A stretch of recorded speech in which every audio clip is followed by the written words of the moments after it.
Donc là, en fait, je mettrais un truc avec la musique de Blade Runner. Bah oui, t'envoies un truc là, d'accord. Non, là tu mets Jacques Chirac. Jacques Chirac.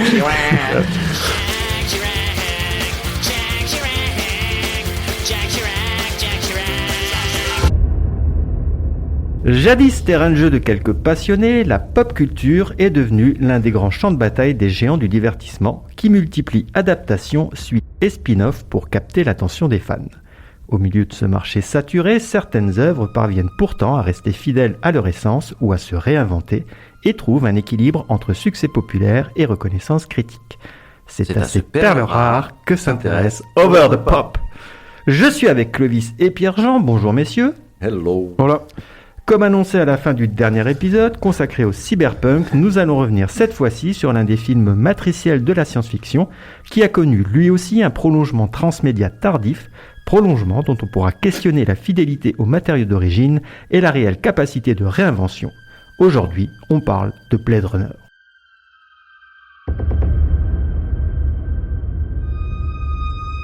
Pour cette première partie consacrée à Blade Runner, on s'est dit que ça serait bien de faire uniquement un focus sur le film et sur le roman dont il est l'adaptation. Sur le premier film. Sur le premier film, absolument. Sur le seul film. Non. Ah ouais, tu pars direct comme ça? On va se fâcher, hein, parce que moi je préfère quand même largement plus le deuxième que le premier. Ouais, mais désolé. c'est parce que t'es jeune. Ça doit être ça. Ouais. Voilà. Moi, je n'ai aucun des deux. Ah. Est-ce que t'as participé à cette émission? Parce que c'est de la science-fiction, il y a des robots, j'aime bien les robots, c'est tout. Bon. Alors je voulais juste en profiter là, parce que vous savez pourquoi est-ce que le film s'appelle Blade Runner? Pourquoi est-ce qu'ils n'ont pas gardé le titre Les androïdes rêvent-ils de moutons électriques? Alors oui, il y avait un délire. Alors, je sais plus exactement, mais j'ai vu passer l'info. En même temps, j'en ai mangé beaucoup aujourd'hui là. Mais comme quoi, il y avait une œuvre sur un médecin qui soignait des robots ou je sais pas quoi, ou un médecin robot qui soignait, quelque chose comme ça. Et du coup, qui avait des scalpels, donc des blades. Et que c'est lui qui s'occupait de soigner, et du coup ça venait de là, il y a un truc comme ça. Non Ah ouais, ça vient d'un autre Ouais, c'est ça, ouais. En fait, à la base, c'est en fait, donc le film, il aurait dû s'appeler Android au début. Ensuite, ils ont voulu l'appeler, je crois, Dangerous Day. Et finalement, il y a, alors je sais plus si c'est un des scénaristes ou Scott, qui s'est rappelé que c'est Burroughs qui avait écrit un traitement pour une adaptation en film d'un livre Blade Runner, d'un écrivain qui s'appelle Alan E. Nourse. Et ce roman, il se passe dans un espèce de futur où il y a l'eugénisme qui a pris le dessus. Et en fait, les Blade Runner dedans, c'est des gens qui vendent des outils médicaux aux médecins au marché noir pour pouvoir justement permettre aux gens qui sont pas parfaits de pouvoir être opérés. Donc eux, ils s'en foutaient de ça. Tout ce qui les intéressait, c'était que le titre Blade Runner, ça claquait. Donc ils ont racheté les droits pour pouvoir appeler leur film Blade Runner. Pour l'anecdote aussi, à un moment, Scott, il voulait que le film il s'appelle Gotham City. Il a demandé à Bob Kane, le créateur de Batman, s'il était d'accord, et Bob Kane lui a jamais répondu, donc il a pété les plombs. Voilà. Gotham City. Voilà. Okay. Donc ça ne s'est pas appelé Gotham City. Alors la première partie, on va la consacrer au film Blade Runner de Ridley Scott, et on va essayer de voir un petit peu les points communs et les différences qu'il entretient avec le roman dont il est l'adaptation, Les androïdes rêvent-ils de moutons électriques de Philippe Cadic. Into each life some rain must fall. Donc on est parti pour la petite mise en parallèle roman et film avec le premier axe, ville et contexte. Donc par rapport au roman, donc l'histoire, elle se déroule en 1992 sur une Terre qui porte encore les cicatrices d'une guerre nucléaire dont personne ne se souvient vraiment des causes. Alors on n'est pas dans un post-apo à la Mad Max, parce que je rappelle que le roman il est sorti dans les années 60 et qu'à ce moment-là l'imaginaire post-apo c'est pas encore celui-là. Mais il n'empêche des régions entières de la planète qui sont devenues inhabitables et il y a une pollution radioactive qui flotte au-dessus de San Francisco. Mais ça pour le coup, toutes les zones inhabitables, etc., dans le premier film, on les voit pas. Non, parce qu'ils ont pas le budget de toute façon. Ouais, et on en parle À peine. Non, on n'en parle pas. Pas en fait, ouais. Alors, tu en voyais une dans la version cinéma de 1982 qui avait un happy end où on voyait Descartes et Rachel. Ah oui, voilà, ils sont dans la scène piquée de Shining. C'est ça, qui sont dans la campagne. Mais comme ça, maintenant ça n'existe plus. Il n'y a aucune vue de l'extérieur de Los Angeles. Ils avaient prévu un moment, une fin qui ressemblait un peu à celle du bouquin où Descartes, il était dans le désert, dans les terres stériles du Nord. Et ça se terminait avec une espèce de vue qui montait de plus en plus où on le voyait lui perdu dans le désert. Mais ça, ils l'ont pas gardé. Mais c'est dans 2049, par contre, qu'on voit un petit peu ce qui se passe autour de Los Angeles. Voilà. Mais là, c'est vraiment du désert. Parce que du coup, là, la fin Director's Cut, je sais pas, de 82, là. Oui. Il est dans la forêt, là. On dirait que derrière, on voit, alors que j'ai l'impression que dans le livre, c'est vraiment la Terre est tout un désert. Il doit rester des zones sympas. Non, mais là, c'est parce que vraiment, c'est les producteurs qui ont imposé qu'il y a un happy end. Qu'il y a un truc, et du coup, ils ont été. Rien à voir encore avec le livre. Comme disait Clovis, c'est les plans les plans aériens de la campagne, c'est des plans qu'ils ont piqués à Shining qui n'avaient pas été utilisés par Kubrick pour Shining. Mais ça, dès qu'ils ont pu, ils l'ont viré parce que ça n'allait pas du tout avec l'esprit du film. Mais c'est les producteurs qui ont dit non, mais on peut pas finir sur une fin ouverte ou un truc comme ça. Il nous faut un truc où ils vont vivre dans une cabane, certainement, à la campagne. Voilà.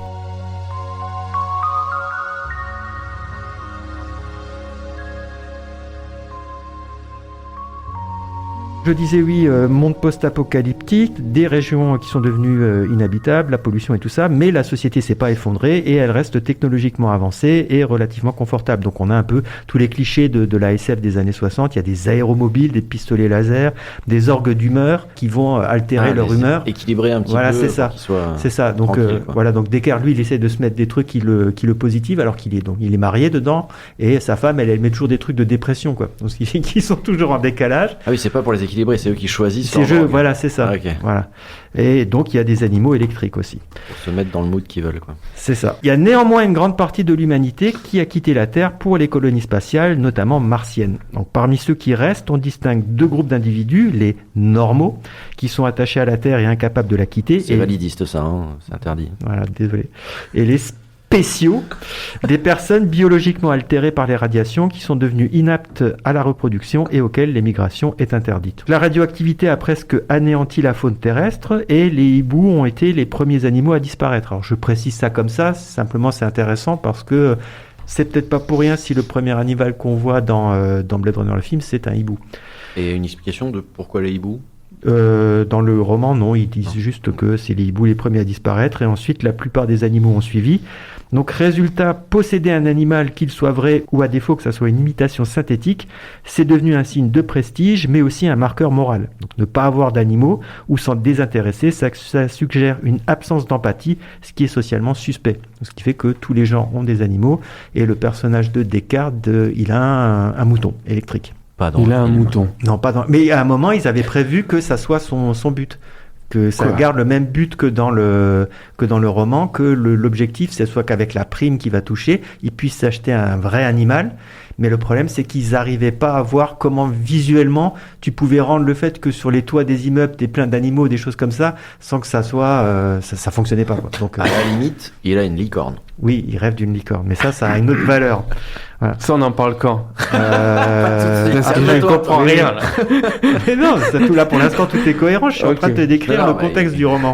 Pour soutenir le développement des colonies, l'humanité a créé des androïdes organiques capables de survivre dans n'importe quel environnement. Chaque colon se voit attribuer son propre androïde, utilisé comme assistant personnel. Sur Terre, en revanche, ces androïdes sont interdits. On leur reproche notamment leur absence d'empathie, ce qui sert à les distinguer des humains grâce à deux types de tests, puisque là, dans le livre, il y en a deux. Le test de Voigt-Kampff, qui analyse les réactions émotionnelles, et le test de Bonelli, qui mesure les réflexes nerveux. La télévision rythme la vie des habitants, qui est dominée par deux programmes. L'Ami Buster, un talk-show explosif dans l'esprit des émissions à sensation façon Jerry Springer Show, et le mercerisme, une sorte de religion futuriste, dont l'influence s'étend jusqu'aux colonies martiennes. Donc, grâce à une boîte à empathie, les fidèles se connectent entre eux en partageant émotions et sensations, le tout à travers la conscience de Wilbur Mercer, un vieillard qui graphie éternellement une colline sous les jets de pierre. Donc pour rejoindre ce culte, il faut posséder un animal, un vrai de préférence. Et là encore, on retrouve cette obsession collective autour de l'empathie et de la morale. En gros, il Il vénère un mec qu'on caillasse, quoi. C'est ça, c'est le mythe de Sisyphe, en fait. Oui, ça, j'avais plus ou moins reconnu. En tenant les poignées qui sont sur la boîte à empathie et en regardant Mercer qui est, en fait, à chaque fois, il monte cette colline, il se prend des pierres jusqu'au moment où il retombe. Et il souffre avec lui et il communie dans cette espèce de souffrance. If you say Jehovah once more, come on, who threw that stone? Come on. Le roman ne présente pas l'unité de lieu du film, même si l'intrigue se déroule en grande partie à San Francisco, qui était tout simplement la ville où Dick habitait. Et donc le siège de la fondation Rosen se trouve à Seattle, et à la fin du roman, Deckard part se perdre, comme je l'ai dit tout à l'heure, dans la désolation inhabitée qui s'étend au nord de San Francisco. À toi, Pej, pour le film.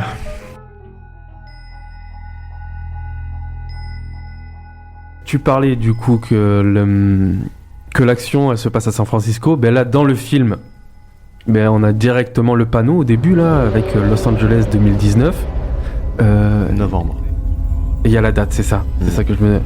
Et t'as l'ouverture avec directement une vue aérienne sur la ville. Avec là, on a l'impression, c'est une densité extrême, une espèce de mégalopole gigantesque, quasiment étouffante, directement avec des espèces de. On a des flammes. D'industrie, de pétrole. Oui, des c'est ça. On a l'impression directement, on est en pleine ville, on est au cœur de ville, et en même temps, on a les espèces de trucs comme si c'était l'industrie. Avec, on a la pluie. Je crois pas que dans le livre, c'est pas il n'y a pas de délire comme ça avec une pluie constante. Donc là, voilà, la pluie qui va faire et aussi cette la nuit permanente, on est tout le temps dans la nuit avec cette espèce de pollution nocturne. On est dans un film totalement qui va imposer le style néo-noir. Le mot est lâché. Je le lâche, je le pose. Voilà, je dirais oui ou non, c'est pas grave. non, si. Après, on a aussi. On parler. Du coup, avec cette espèce, il y a les véhicules, c'est les spinners, donc des voitures volantes.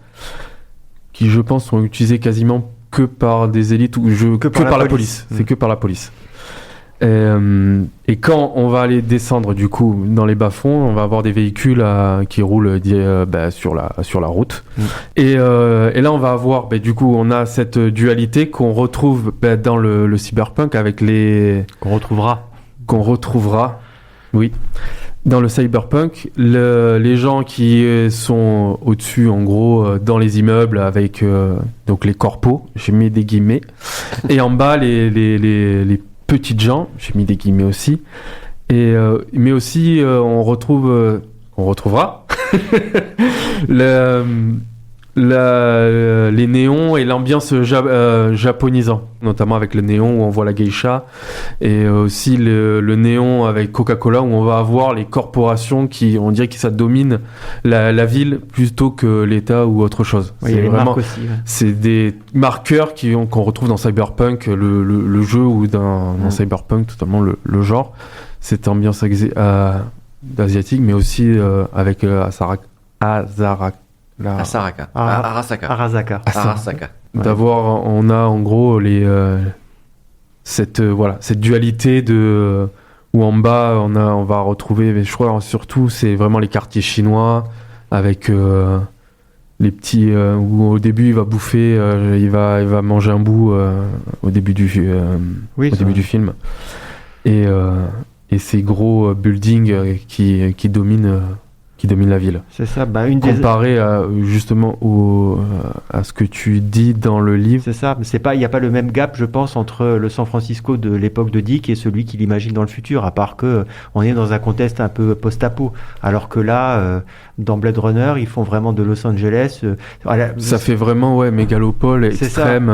D'ailleurs, surpopulation. C'est ça. D'ailleurs, t'as même pas forcément conscience que c'est à Los Angeles, et ça devait pas être Los Angeles au début, ça devait être New York. Et quand tu parlais aussi de cette histoire de verticalité avec les puissants en haut et les pauvres en bas, ça renvoie aussi à Metropolis de Fritz Lang. Pour le Oui. coup, j'ai pas trouvé tant de gros gratte-ciel que ça. Je trouvais la ville assez plate au final. C'est pas Il y a, mal. il y a encore, il y a quand même la pyramide de Tyrell au milieu. Ah oui, c'est ça. Ouais. Et si, bah, Oui, ça, C'est Ça, d'accord. vrai qu'elle est vraiment immense Oui, avec ça, cette ça, espèce d'architecture ça, aussi. c'est sûr que ça dénote. dans les- Aztèque là. Ouais, Aztèque, Mm. Maya, ouais.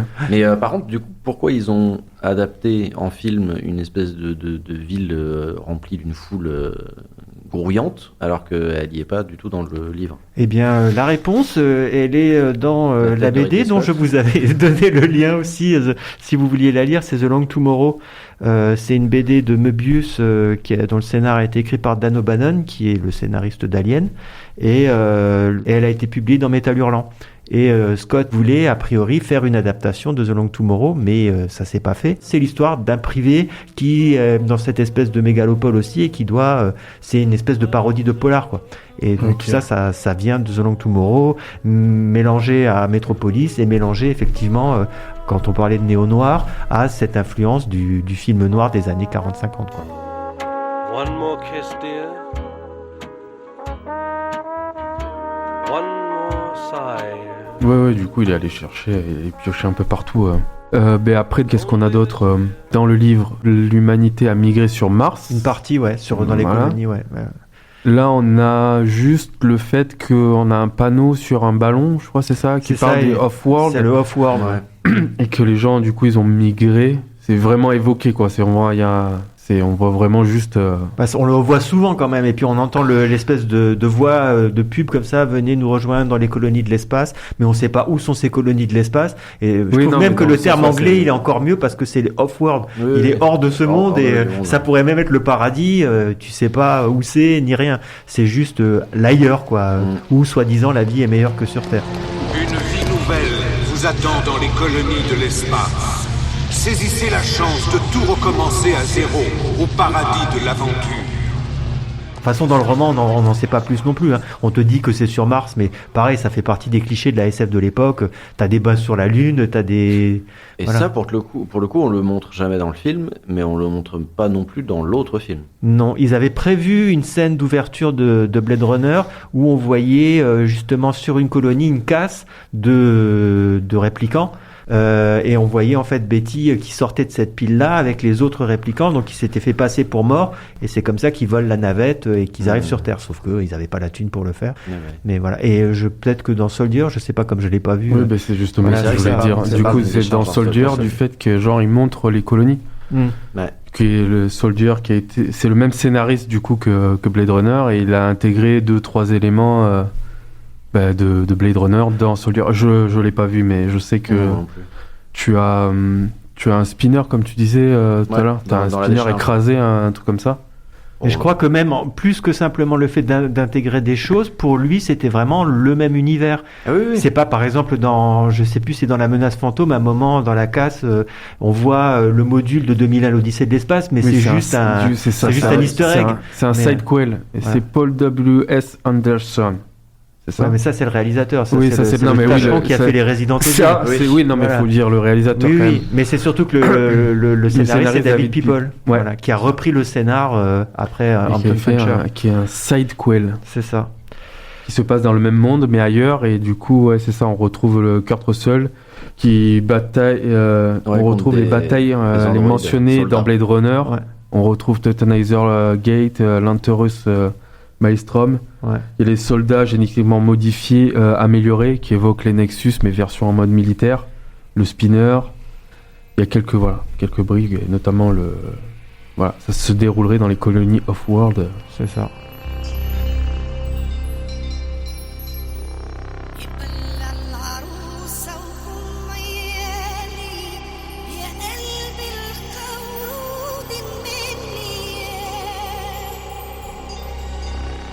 Donc là, on a dit quelles étaient les influences, donc la différence entre le Los Angeles de Blade Runner et le San Francisco du roman de Dick. On a vu quelles étaient les influences de Scott et de sa team pour concevoir leur Los Angeles.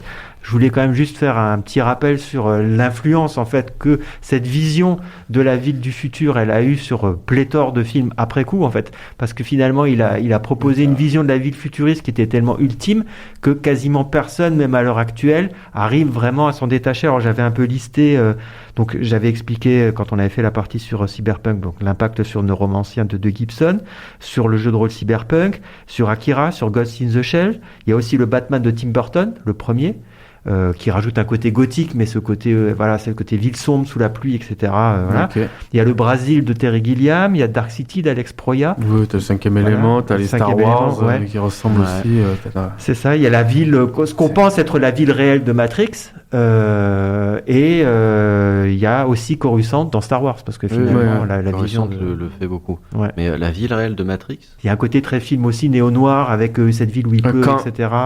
À la fin. Au début, quand tu sais pas encore qu'il est Néo et tu crois qu'il est Thomas Anderson, il y a tous ces plans justement. Dans tout début, dans Matrix. Tout début, ouais. Avant avec Trinity au début voilà, là. c'est ça. Avant qu'il rencontre Morpheus et qu'il fasse le choix pilule rouge, pilule bleue. Peut-être pas aussi peuplé. Non, mais il y a quand même une espèce d'esthétique comme ça de ville. Oui, de toute façon, t'as cette espèce noire, la pluie, le truc. Je reviens. C'est ça.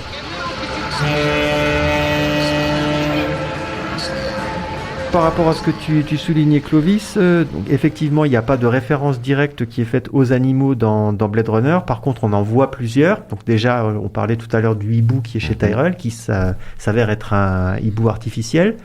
Et en fait, moi, je pense que celui-là, il le pose parce que, bon, déjà, ça montre qu'il y a des animaux artificiels, mais surtout, c'est par rapport au regard. On voit qu'il a un œil de hibou, je sais pas, il a une espèce de reflet particulier, ce reflet-là, on va le retrouver chez Rachel, on le retrouve chez Betty, ce qui est une manière, en fait, de montrer que quand tu as ce type de regard, a priori, tu es face à un répliquant.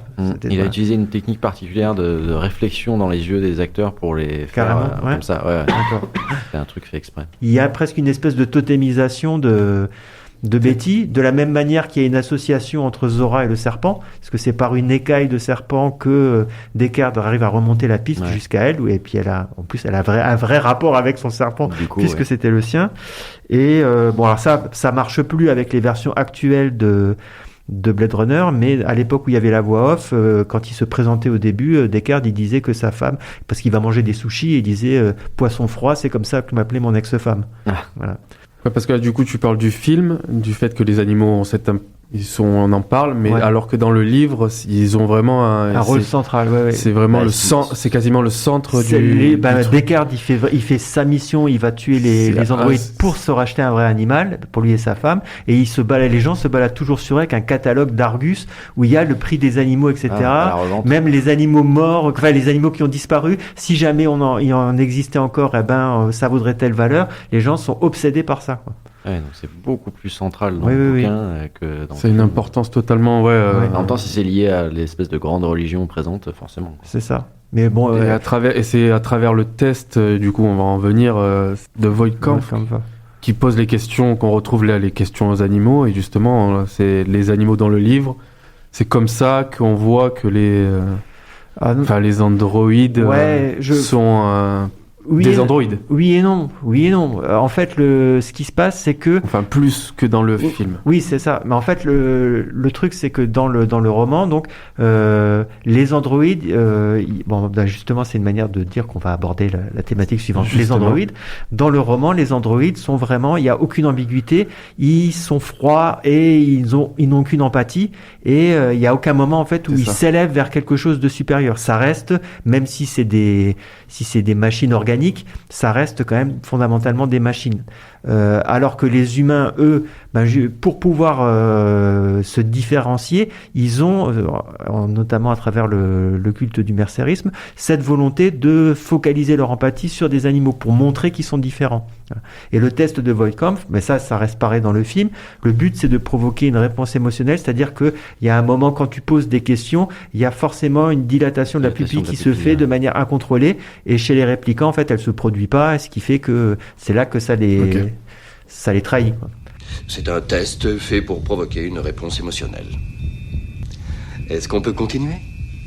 Décrivez en mots simples uniquement les choses agréables qui vous viennent à l'esprit. Au sujet de votre mère?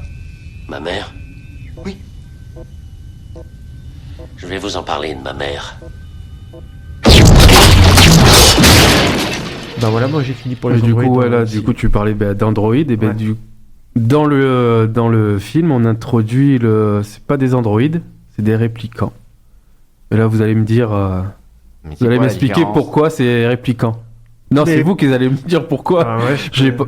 non, Oui, c'était quoi la différence? Parce Alors, qu'il voulait un autre mot, j'en sais rien. oui, c'est ça. Il voulait une réplique. C'est parce que c'est c'est justement juste des répliques humaines. Oui, c'est Ouais, je ça. pense que c'est En ça, fait, hein. ils voulaient pas utiliser le terme android parce qu'ils estimaient que c'était galvaudé, on l'utilisait à toutes les sauces. Et c'était. L'époque, le fait qu'il y ait Alien avant, Oui, peut-être. Et c'était aussi pour montrer Ouais, que. pour se détacher un peu. c'est détaché de l'Android C'est ça. du film avant. Et puis pour bien signifier le fait que ce ne sont pas des machines, enfin il n'y a pas de ressort et d'engrenage dedans, ce sont des êtres vivants mais synthétiques, artificiels. Dans le livre, il les appelle Android ou Android. Et il n'y a pas un autre terme? Non. Pas un Andy ou un truc? Non, un autre? Peut-être en anglais, mais Non. ouais. Ok. Non, mais ça tu confonds avec Fallout. C'est pas Non, dans Fallout dans qu'il les Fallout. appelle Andy. Les Andyman. Ouais. Et donc s'ils ont choisi le terme réplicant, c'est parce que je crois que c'est le second scénariste, David People, qui a demandé, alors je crois que c'était à sa fille qui faisait des études de sciences ou de biologie, et qui le terme réplicant en fait c'est pour parler d'une cellule qui justement se réplique, une copie à l'identique d'une cellule souche. Voilà. Et Ok. donc, ils se sont dit ah ouais, réplicant c'est classe, et donc on n'utilisera jamais le terme Android dans Blade Runner. Et du coup, là, les réplicants, c'est des êtres génétiquement créés, C'est ça. supérieurs physiquement, charismatiques, très expressifs. Ils ont même un côté, à la fin, comme on en parlait justement de Betty, c'est ça? Betty, ouais. Ils sont carrément, ils ont un côté romanesque, romantique, philosophique. Ils reviennent du coup, c'est ça. Ils étaient en esclaves sur le Off-World, c'est ça? Oui. Ouais. Et ils viennent sur Terre pour continuer, enfin, gagner des années de vie. C'est ça. Ça c'est la différence. Juste parenthèse par rapport au roman. Parce que Dans le roman, ce qui les fait revenir, c'est simplement qu'ils en ont marre de servir d'esclaves dans les colonies et ils veulent se fondre dans la population. Juste, ils veulent continuer leur vie, mais sans que personne les dérange et tout ça. Alors que effectivement, dans le film, ils essayent de trouver un moyen de prolonger leur Rallonger existence leur qui est durée de limitée vie. à 4 ans. Donc ouais, ils ont cette espèce de truc d'éveil existentiel, et de retourner, justement, ils retournent à la Tyrell, c'est ça, à la Tyrell Rencontrer leur créateur. rencontrer le créateur. Et tuer le créateur. Vous avez bien profité de votre temps. C'est pas pour ça que le dieu de la biomécanique vous empêchera de monter au ciel.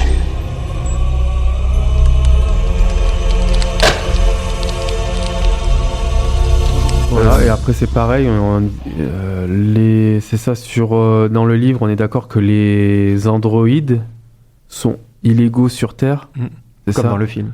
Comme dans le film.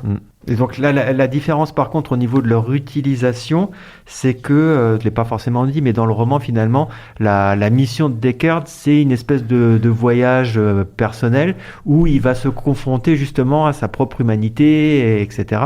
Alors que là, dans le film, c'est plutôt le Blade Runner qui offre l'opportunité aux réplicants de faire un geste purement d'empathie, puisqu'à la fin, Betty sauve Deckard, alors il pourrait très bien le laisser tomber du toit, et il décide quand même, comme ultime geste, de le ramener et de mourir devant lui en lui faisant sa fameuse réplique. Alors d'ailleurs, j'ai un gros problème avec cette scène-là. Je pense qu'il faut qu'on en parle. Parce qu'en fait, effectivement, ils n'arrêtent pas de dire oui, les réplicants, ils sont plus humains que des humains, etc. Mais un humain, si tu butes toute sa famille, tous ses proches, etc., et qu'il a l'occasion, pas de te tuer, mais à minima de te laisser crever, il va te laisser crever. Donc là, pour moi, il est clairement pas humain en sauvant celui qui a tué tous ses proches. Ça, c'est pas un comportement d'humain normal. Non. Tu vois ce que je veux dire? Oui, mais ça n'empêche que c'est une preuve d'empathie. Oui, c'est ça. C'est là où justement. C'est une preuve de pardon. Oui, de pardon si tu veux, mais ça n'empêche que c'est pas, ça reste humain. Le pardon, c'est un sentiment quand même qui serait humain. Ouais, mais n'importe quel humain dans cette situation-là n'aurait pas fait ça. C'est ça que je veux dire en fait. Oui. Ou peut-être qu'il a compris le fait que Descartes, c'est un fonctionnaire qui Je veux dire, il a pas tué les autres répliquants par vengeance. Il les tue, c'est son boulot. Voilà, après, est-ce que ceux qui exécutent les ordres sont responsables? Oui. Moi, je suis d'accord du coup avec ce que tu dis sur l'empathie à la fin, parce que du coup, dans le livre, apparemment, l'empathie, c'est vraiment toute. Il y en a pas. De la part des androïdes, il y en a pas. Non, mais oui, il y en a pas. Mais l'empathie, c'est tout le sel du livre en fait. C'est ça. Alors en rétropédale, on parle du flic dans le roman. On parle de lui là. Allez. Oui, mais là on était parti sur le Descartes du film, donc je repars un peu sur comment il est dans le roman, dis-nous. Donc il est normal, comme je disais. Il est normal. Oui, parce que je disais qu'il y avait les normaux et les spéciaux. Ah oui. Donc, dans le sens où il peut se reproduire. Et puis potentiellement il pourrait quitter la Terre. Il reste sur Terre parce que voilà. Mais son job se passe sur Terre. Il chasse les répliquants sur Terre. Voilà. D'ailleurs, chasseur de prime, il fait que chasser des répliquants. Oui, c'est ça. Il travaille pour le compte de la police pour ne chasser que des androïdes. Okay. Voilà. Oui, mais dans le roman, c'est des androïdes. Il est marié à une femme qui s'appelle Iran, donc on voit de temps en temps, mais bon, leur relation, elle n'est pas extraordinairement dynamique. Puis elle passe son temps à la maison, et, comme je disais, à utiliser son orgue d'humeur pour se mettre dans des espèces d'états de dépression. Donc voilà, c'est pas fifou. Et il est chasseur de primes, mais c'est même pas genre le meilleur chasseur de primes de la ville. Il est chasseur de primes de second rang. Et donc pour lui, pour Descartes, cette mission, c'est l'opportunité de remporter assez d'argent pour s'offrir, ainsi qu'à sa femme, un véritable animal de compagnie, puisqu'il a un mouton électrique. L'enquête de Descartes, elle s'étend sur une seule journée. Bon, on sait pas trop pour celle du film, parce que comme il fait nuit tout le temps, on a quand même l'impression que c'est assez resserré. Et ça, je l'expliquais un petit peu tout à l'heure, elle s'apparente davantage à un voyage initiatique, puisqu'elle se conclut par une ascension, à la fois physique et spirituelle, parce que Descartes, pendant son enquête, il va rentrer en contact avec différents personnages, que ce soit des humains ou que ce soit des êtres synthétiques, et il commence à prendre conscience du caractère éphémère de la vie. En fait, finalement, il remet un peu en question sa perception des autres et de lui-même. Et ça se termine par une espèce de transformation. En fait, il va vivre une espèce d'acmé à la Wilbur Mercer, sa propre acmé à lui. Donc il fait son espèce de transcendance de mercerisme.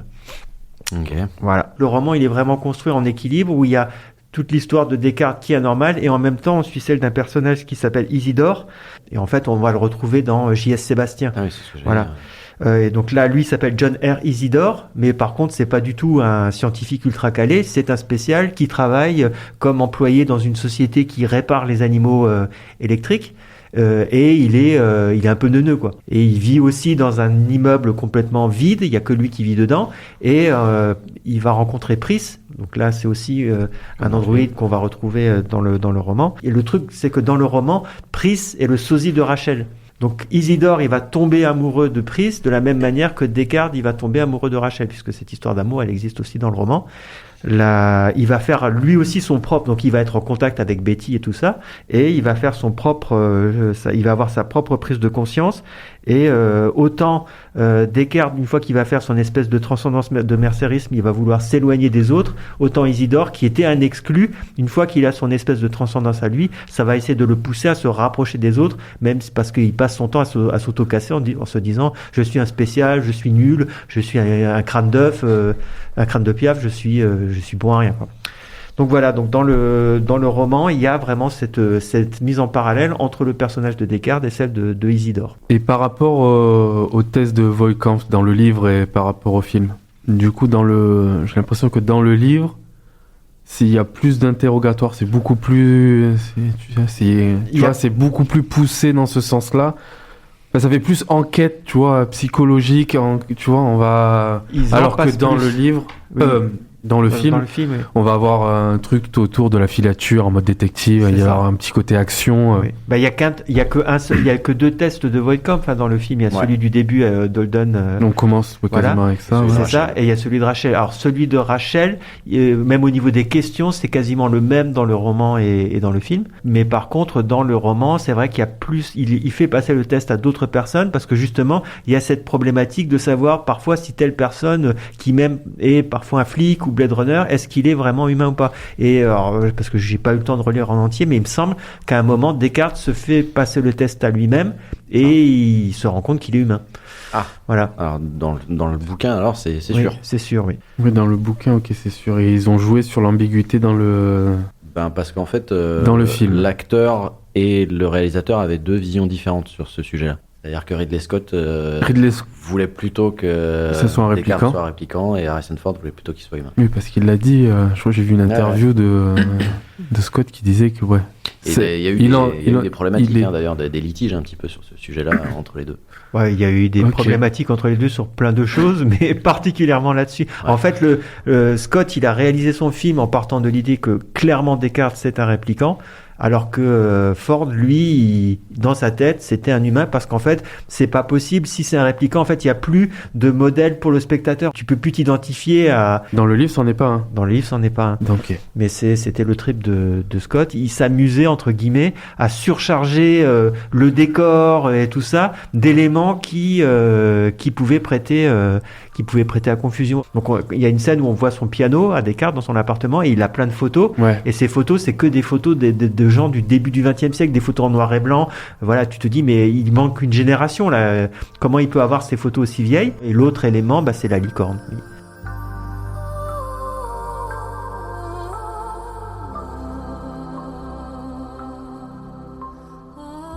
Alors, tu nous expliques cette licorne?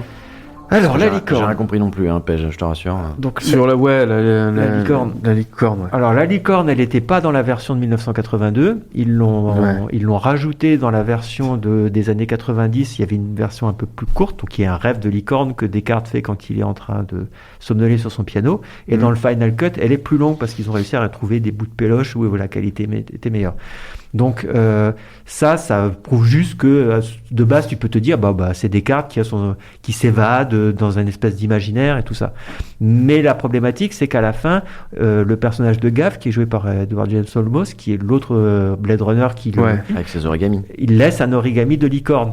Comment il peut savoir que Descartes a rêvé de licorne à moins que les rêves et donc les souvenirs de Descartes sont implantés et qu'on sache qu'il potentiellement il peut rêver de licorne. Alors c'est une heureuse coïncidence. Oui, mais dans les films, il n'y a pas de coïncidence. Alors après, alors si vous voulez, pour finir là-dessus, il y a quand même une théorie encore plus... c'est que à l'époque, Ridley Scott, il avait réalisé Legend, où justement ça tourne autour de licorne. C'est celui qui sortira après, ouais. Non, mais t'as raison, c'est après. C'est juste après. C'est juste après. Donc il aura fait Légende. Et en fait, pour certains, on pourrait presque à ce moment-là voir Légende comme un rêve de répliquant. Il s'est tapé son délire de faire que tous les gens puissent être vus comme le rêve d'un répliquant. Oh putain, c'est pas trop loin là. Non, là c'est peut-être. C'est là. Peut-être un peu beaucoup là comme théorie. Waouh. J'ai fini sur la licorne. Ouais, du coup, en fait, il est allé à fond dans le délire de c'est un répliquant. En fait. Ah oui, mais pour Scott, il n'y a pas d'ambiguïté. Il y a aucune. Et à quel moment un acteur remet en cause la vision d'un réalisateur? C'est quoi ce délire? C'est fort. Je veux dire, même si t'es Harrison Ford, voilà. Lui, si tu peux avoir des prises de tête, tu peux avoir l'acteur qui trouve que l'orientation que le réal veut donner à son perso, ça lui convient pas. Tu fais pas le film du coup. Ça s'est fait après coup, j'en sais rien. Je trouve ça bizarre, mais bref. Voilà. Ouais, Descartes dans le film, il a pas ce délire introspectif comme dans le livre où il doute de sa mission, il se questionne et tout ça. Là, non, il se questionne pas spécialement. Il s'en bat les couilles. Il la remet en question. Enfin, l'empathie, tu vois, comme tu disais. Oui, tout à l'heure. Il y a quand même le fait qu'il veut pas retirer Rachel. Oui, à la fin, d'ailleurs, il dit j'ai fini et il dit non, il en reste un. Et même elle lui demande si je m'en vais, est-ce que tu vas me poursuivre? Il dit non parce que tu m'as sauvé la vie. Un autre type le fera, mais moi je le ferai pas parce que je te dois la vie. Donc il a quand même ses limites. Et on sent, et puis d'ailleurs dans le film on ne sait pas pourquoi, parce qu'il faut se rappeler que à la base il est à la retraite. Il a arrêté d'être Blade Runner, on vient le chercher pour cette mission-là, mais on ne sait pas pourquoi il a arrêté. Est-ce que c'est parce qu'il en avait ras-le-bol de devoir retirer des réplicants? Peut-être qu'il en avait juste marre de mettre sa vie en danger après. Peut-être. Ça n'a pas l'air d'être un boulot super reposant, quoi. Non.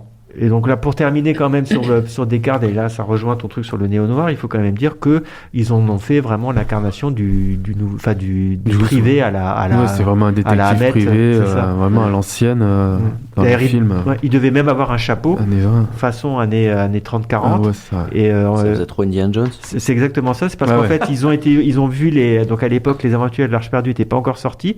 Ils ont été en Angleterre et Spielberg leur a fait une preview du film. Il dit merde, il a un chapeau. On voulait, et puis il dit bon non c'est bon, on peut pas lui mettre de chapeau parce que sinon ça va être trop confusant pour les gens. Donc ils ont viré le chapeau et c'est pour ça qu'il s'est fait cette espèce de coupe un peu courte, voilà, qui est très bien. Je pense que le chapeau ça aurait été too much. match. Non, mais il pouvait lui mettre une capuche ou je sais pas. Enfin, il pleut tout le temps, donc c'est vrai que ça aurait été bien qu'il se protège un peu. Quoi. Ouais. Mais bon, voilà. En bref. Ouais, non, c'est le style.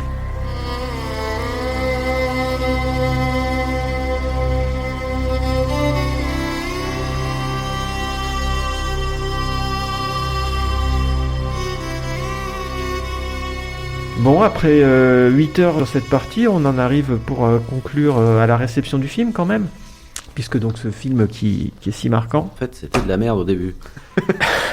Non, alors en fait, il a coûté environ 28 millions de dollars et il a remporté 32 860 943 dollars. Donc, ça veut dire qu'il Et les centimes ? Non, je les ai pas. Donc ça veut dire qu'il s'est remboursé, mais c'était pas, c'est pas le nouveau Star Wars. Non, c'est sûr. Voilà. Alors le problème du film, entre autres, c'est qu'il est sorti en 1982. C'est l'année où il y a Tron, c'est l'année où il y a, en fait, c'est voilà. Ce qui a foutu The Thing aussi de Carpenter dedans, c'est que 82, tout le monde est allé voir E.T. et personne n'avait envie d'aller voir un truc comme Blade Runner.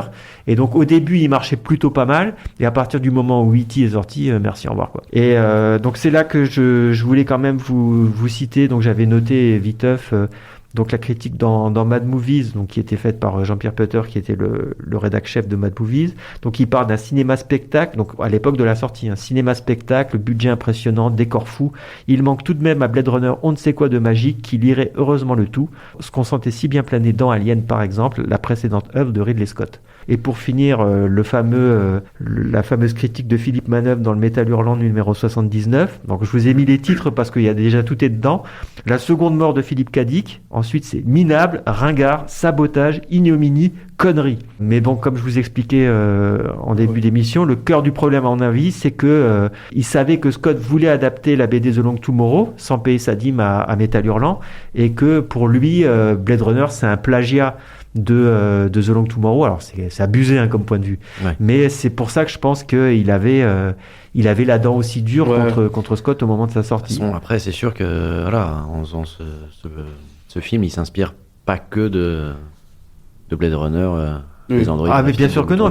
Et puis c'est Ridley Scott, c'est vraiment un réalisateur qui a fond visuel, et c'est comme j'expliquais avec Giger et tout ça, c'est un mec qui était un peu à l'affût de tout ce qui se faisait de nouveau, d'original au niveau graphique, au niveau BD, etc. Donc je vois pas en quoi c'est mal. Enfin, je veux dire, aucun artiste n'a l'inspiration complète qui lui vient toute seule du ciel, quoi. C'est forcément des choses que tu prends à droite à gauche et que tu te réappropries, quoi. Bien sûr. Voilà. Peut-être un film un peu trop ambitieux pour son époque quand même, parce que moi c'est vraiment le ressenti que j'ai. Quand je le compare au deuxième, que je trouve magnifique. Mais tu veux dire ambitieux dans quel sens ? Je sais pas, je veux dire, les scènes d'action sont pas folles, les dialogues... Ah non, mais c'est un film... Il y a plein de gens qui n'aiment pas Blade Runner parce qu'ils trouvent ça insupportablement lent. Ouais, mais ça, à la limite, c'est le style de J'adore tout, sauf le rythme. Il y a tout qui est parfait, quasiment, mais je trouve le rythme. Ah oui, mais même dans le 2, je dirais que c'est pareil. Le 2, c'est horriblement... C'est encore plus lent, même. Horrible, mais en fait, je trouve que ça va très bien au 2. Mais après, je trouve que ça peut être une qualité. Il y a des films contemplatifs. Moi, je suis fan de films contemplatifs, mais je sais pas, dans Blade Runner, il manque un... Je trouve que la critique de Mad Movie, c'est ça. Je dirais... de magie. Il manque... kind of magic. Putain, il manque un truc. Le truc, l'ambiance, les costumes, l'histoire, tout est bien ficelé, le dialogue de fin, tout ce qu'on a dit. Là. Je sais pas, il manque un... Putain, je sais pas. Ou c'est juste qu'il est trop parfait et en fait, on veut pas que ce soit parfait. Histoire c'est juste, en fait, nous...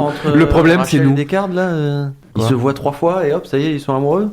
Et en plus, ils sont pas vraiment amoureux parce qu'en c'est le coup de foudre, mec.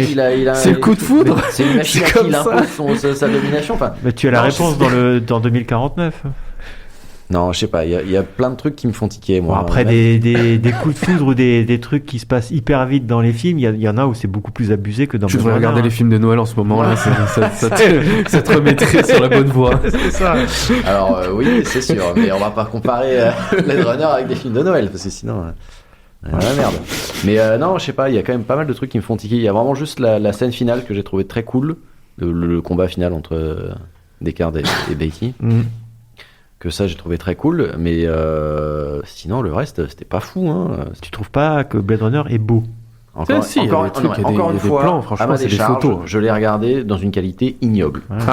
Je l'ai découvert en VHS. Donc ça doit jouer. Mais bon, ça doit quand même être mieux. Mais bref. Oui. Mais peut-être que je le regarderai. De toute façon, apparemment, c'est un film qu'on apprécie plus tard. Ouais. Donc, comme moi, je l'ai vu ce week-end. Ah oui, pour la première fois, je l'ai vu ce week-end. Ok. Donc, mais je pense l'apprécierai plus tard. Je crois que je l'ai vu 2-3 fois, mais c'est pareil. Je pense qu'il faut que je le revoie encore une ou deux fois. C'est pareil pour le 2049. Moi, on en parlera. le 2049, je l'ai revu aussi ce week-end et j'ai toujours les mêmes problématiques avec, mais on en parlera. Donc finalement, on a plus ou moins répondu à la question que j'avais prévue pour conclure cet épisode, cette partie.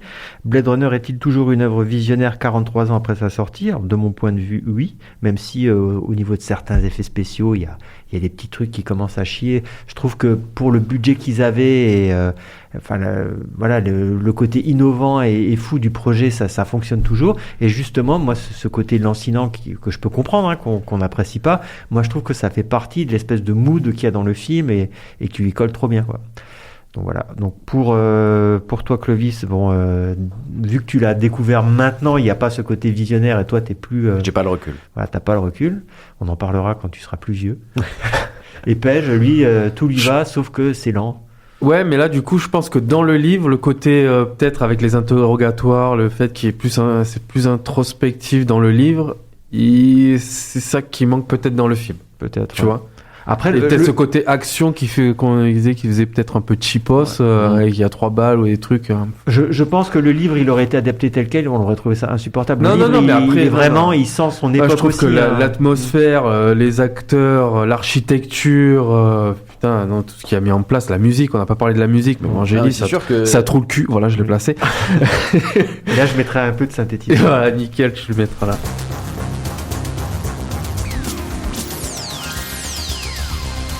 Non, franchement, après moi c'est quasiment un sans faute. Ouais, non, c'est un sans faute. Après, c'est pas un film, voilà, que moi, personnellement, j'ai envie de revoir, mais après, je sais que c'est culte, c'est mythique, et s'il fallait, à un moment donné, envoyer des trucs dans l'espace ou faire découvrir des trucs, ce serait un truc que je mettrais, bien sûr. Le mettre dans Voyager. Voilà, non, ce serait une œuvre à garder absolument. Ouais. Pour moi aussi. À regarder. Pour moi, on parlait de Metropolis tout à l'heure. Rien que pour le dialogue de fin. Oui. Rien que pour les 3 mots de improvisés à la fin qui résument et qui sont magnifiques. Ouais. De toute façon, le film, il a acquis quand même un statut d'œuvre importante d'un point de vue purement cinématographique. Pas juste, tu vois, il n'est pas considéré comme un film important en SF. Ça a dépassé un peu ce truc-là, quoi. Donc c'est quand même que quelque part, ça résonne. Je ne finirai pas cette phrase aujourd'hui, mais quelque part, il y a un peu, c'est un peu comme pour Le Seigneur des Anneaux, dans le sens où ça fait partie de ces films où il y a peut-être, c'est peut-être là qu'elle est la magie, c'est que ça fait partie des combinaisons de différents talents qui se retrouvent à un instant T sur un projet et qui donnent le meilleur d'eux-mêmes, quoi. Le réal, on n'a pas parlé de Sid Mead et puis de Douglas Trumbull pour les effets spéciaux. Ça, je suis d'accord que. Voilà. En fait, l'ambiance est super bien réussie. Ford, il est excellent. Ou c'est peut-être l'ambiguïté du fait de cette fin où, entre Ford et Scott, est-ce que lui c'est un truc et machin, et du coup ça se ressent. Et en tant que toi, en tant que spectateur, il faut que tu aies la réponse, alors que pour. On te refile la réponse, à la fin, l'autre, son pseudo-collègue, il lui dit, il lui dit, c'est dommage qu'elles doivent mourir. Et puis on voit l'origami, et puis ils s'en vont tous les deux, et puis fin. Ça veut dire quoi, ça? Qu'est-ce qui se passe? Il va les chasser, Non, ils vont pas les chasser, non. Mais c'est dommage qu'elles doivent mourir. Peut-être que c'est une manière ironique de dire il faudrait quand même qu'elle meure parce que c'est une réplicante, en sous-entendant que je sais que tu le feras pas et je vais vous lâcher, quoi. Mais alors c'est prends du bon temps avec elle et puis après tu la crèves.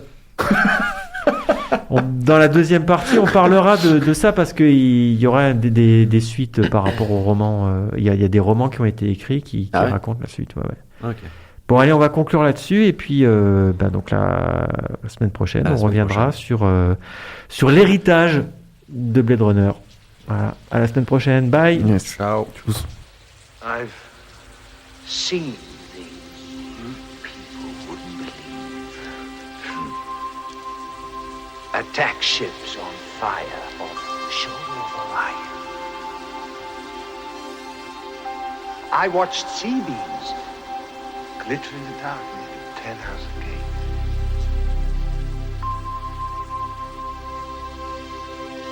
All those moments will be lost in time. Like tears.